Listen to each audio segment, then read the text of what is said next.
En este segundo bloque vamos a dedicarnos específicamente a aclarar una distinción que en algunos casos puede ser problemática, como es la diferencia entre oraciones y enunciados.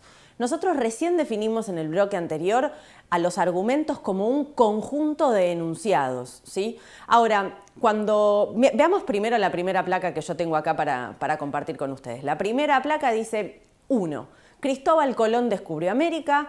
2. América fue descubierta por Cristóbal Colón. La pregunta que nos tendríamos que hacer es, ¿son la misma oración? Evidentemente, ustedes pueden de nuevo pausar, pensar y después continuar viendo el video, pero en principio yo les adelanto que no son la misma oración. Son dos oraciones diferentes que expresan el mismo enunciado.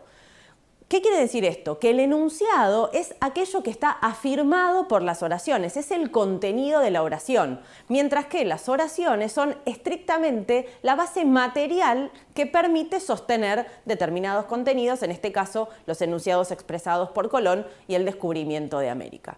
Entonces, cuando estamos hablando de esta distinción entre oraciones y enunciados, también tenemos que reparar que proposiciones también podemos entenderla en el sentido de enunciado, ¿sí? Lo menciono porque suele ser confuso y muchas veces ustedes consultan sobre si es lo mismo enunciado y proposición y en principio vamos a manejarnos con esa equivalencia, pero entendiendo que enunciado y oración es lo que debe ser diferenciado. Veamos qué pasa en la segunda placa que tenemos para compartir.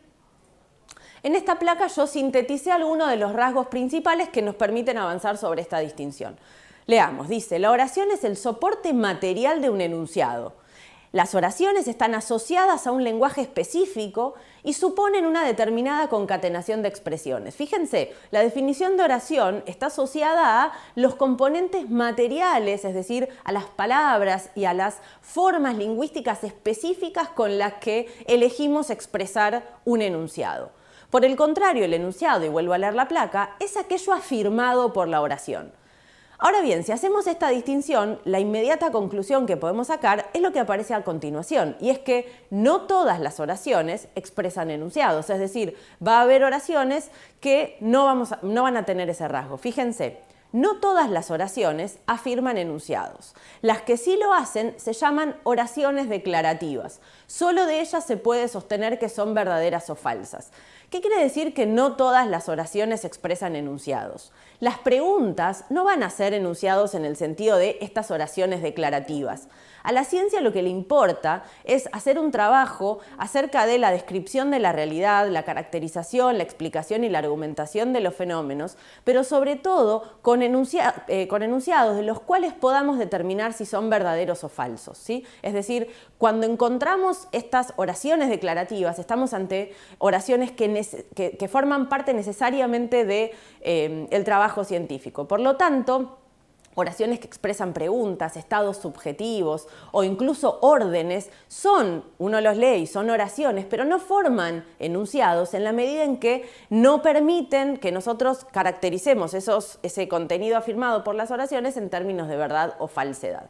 Fíjense entonces qué pasa en los siguientes casos que yo planteé en la última placa de este segundo bloque, donde tengo un montón de oraciones, pero no todos van a ser enunciados en el sentido de las oraciones declarativas que decíamos hace un momento. ¿Té o café?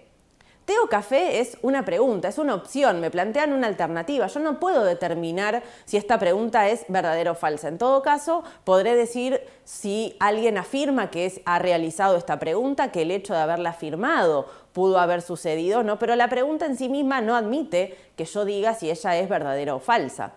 El cartel que afirma se ruega no fumar. Tampoco puedo decir si es verdadero o falso.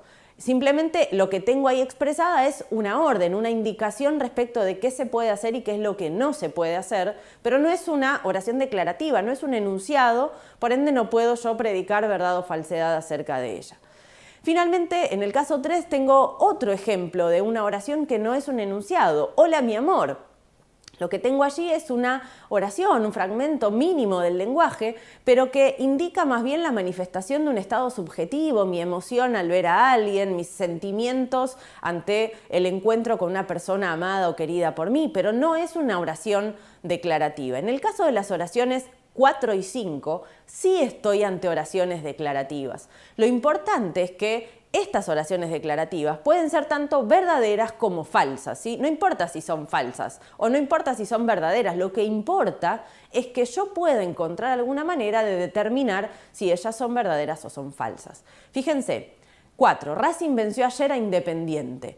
En ese caso tendremos que ver cómo salió el partido, cuál fue el resultado, y en el caso de que Racing le haya ganado el clásico a Independiente, en ese caso estaremos ante una oración verdadera, y en el caso de que eso no haya sucedido estaremos ante una oración declarativa falsa. Lo mismo sucede con el caso 5. El corte de luz afectó a todo el barrio de Flores. Estamos ante un enunciado ante una oración declarativa porque justamente yo puedo encontrar una manera de determinar si ese enunciado es verdadero o falso.